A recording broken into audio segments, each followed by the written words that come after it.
Hey everyone, welcome to this explainer. Today, we're diving into a morbid, but honestly, utterly fascinating piece of history. Based on a really rigorous deep dive by the channel Redacted History, we are going to examine the final days, the highly unexpected causes of death, and the famous last words of the U.S. Commanders-in-Chief. It's part true crime, part medical history, and absolutely captivating. So let's just jump right in. Think about this. Out of the 45 men who have actually held the office of the president, a staggering 40 of them have already passed away, right? That is 40 completely distinct stories of how the most powerful men in the country eventually met their end, whether that was by an assassin's bullet, a totally shocking medical error, or simply the ravages of time and immense stress. To make sense of all this history, we've broken this explainer down into 5 main eras: assassinations in office, fatal illnesses in office, the Founding Fathers, the 19th century, and finally, the 20th century and beyond. All right, starting us off with Section 1, Assassinations in Office. We're starting with arguably the darkest chapter of the presidency, the 4 men whose time in office was cut violently short. And the circumstances here couldn't be more different. Take Abraham Lincoln. According to the source, his demise was perhaps the most predictable, since his steadfast support for black rights and literate freedmen voting made him an explicit target for racists like John Wilkes Booth. Contrast that with John F. Kennedy, whose shocking death in a Dallas motorcade remains this massive, unresolved turning point in American politics. And then you have William McKinley, who was shot by an anarchist at a public exhibition. But man, the most agonizing story absolutely belongs to James Garfield. This was a brilliant guy who served only 200 days. And why? Because he didn't actually die immediately from the assassin's bullet. He survived the initial shooting. The bullet just lodged in his pancreas. But for 2 agonizing months, his medical team repeatedly probed the wound with completely unwashed hands. He eventually died of blood poisoning, and his tragic final words, this pain, really captured just how much he suffered. Moving right along to Section 2, Fatal Illnesses in Office. So stepping away from bullets, we're looking at natural illnesses, lifelong health conditions, and in one super bizarre case, pure gluttony. Take William Henry Harrison. He delivered the longest inaugural address in history, literally over 2 hours in the freezing cold, and died just a month later of pneumonia. That gave him the shortest presidency ever. On the flip side, Zachary Taylor met an entirely avoidable end. After only 16 months in office, he celebrated the 4th of July by consuming massive quantities of iced milk and cherries, leading to a fatal stomach bug just a few days later. What's really fascinating is the stark contrast in how these presidential illnesses were handled behind the scenes.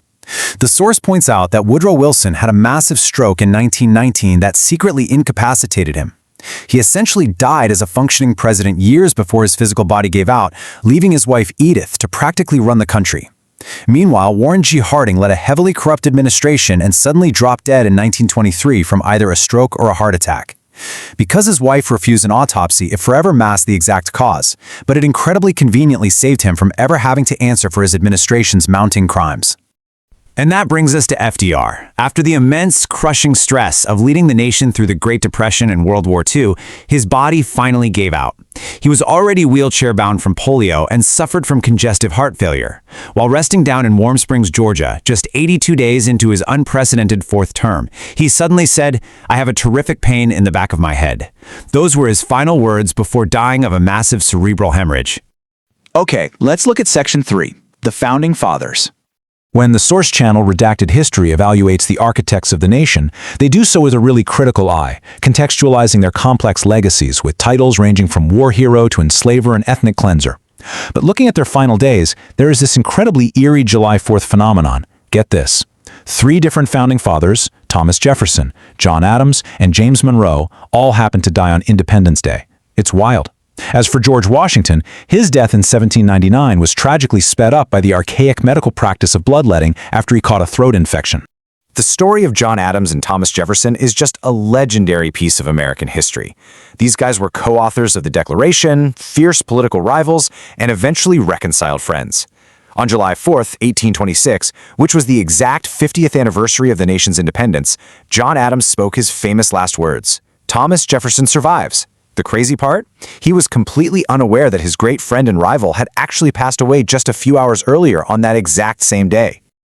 Moving forward to Section 4, the 19th century. As we roll into the 19th century, we see a slew of lesser-known presidents who mostly died quietly after leaving office. But this era definitely saw rapid turnover and some really dramatic endings. For example, James K. Polk essentially worked himself to death. He is the shortest living retired president in history, dying of cholera a mere 4 months after leaving office. Then you have John Quincy Adams, who uniquely went on to serve in Congress after his presidency. He literally collapsed from a stroke right on the floor of the House of Representatives in the middle of a debate. According to the source's analysis, the final words of these 19th century leaders often starkly reflected their stubborn personalities or sheer physical exhaustion. Civil War General Ulysses S. Grant simply asked for water as he succumbed to throat cancer right after frantically finishing his memoirs. Meanwhile, Andrew Johnson, the first president to ever be impeached, stubbornly declared, "I need no doctor," right before a fatal stroke took his life. Which brings us to our final part, Section 5, the 20th century and beyond. As we hit the modern era, brilliant medical advancements really started extending lifespans, but they also compressed history in some mind-blowing ways. Consider Herbert Hoover. He was born in 1874, while Ulysses S. Grant was president, directly tying him to the post-Civil War era. Yet he lived all the way until 1964, dying on the exact same day that modern political figure Kamala Harris was born. Hoover's long life acts as this incredible bridge connecting two seemingly entirely different eras of American history. But on the flip side, the unparalleled, intense stress of the modern Oval Office, the Cold War, and a 24/7 media cycle took a profound physiological toll, bringing about a massive wave of fatal heart attacks and strokes. Think about the sheer stress of your own job and then multiply it by 1,000. Men like Lyndon B. Johnson, who presided over incredible national turmoil and smoked up to 3 packs a day, succumbed to massive heart attacks shortly after leaving office. Richard Nixon, ruined by Watergate, died of a severe stroke decades later, with his tragic last word being help. However, there are incredible outliers to this stress. Jimmy Carter absolutely shattered all longevity records. He left office back in 1981 and lived to the incredible age of 100. Dedicating his decades-long retirement to global humanitarian causes. He eventually passed away peacefully in hospice on December 24, 2024. He really proved that life after the presidency can be both remarkably long and deeply impactful. And that brings us right to the present day. We currently have 5 living presidents, and almost all of them are navigating advanced age and some pretty significant health battles. Bill Clinton is 79, George W. Bush is 80, Donald Trump just turned 80, and Joe Biden is 83, managing serious conditions like stage 4 prostate cancer. Barack Obama is actually the youngest of the whole group at a mere 65 years old. So the source leaves us with this really provocative thought. Despite the objectively crushing stress of the job, which historically sent a lot of men to early graves, modern medicine means that becoming a U.S. president today seemingly guarantees a very, very long life. But what does it actually mean for the future of our political system that our leaders are older than ever before? Are we asking too much of the human body? It's definitely something to think about. Thanks so much for joining me for this explainer on how 45 presidents finally died. See you next time.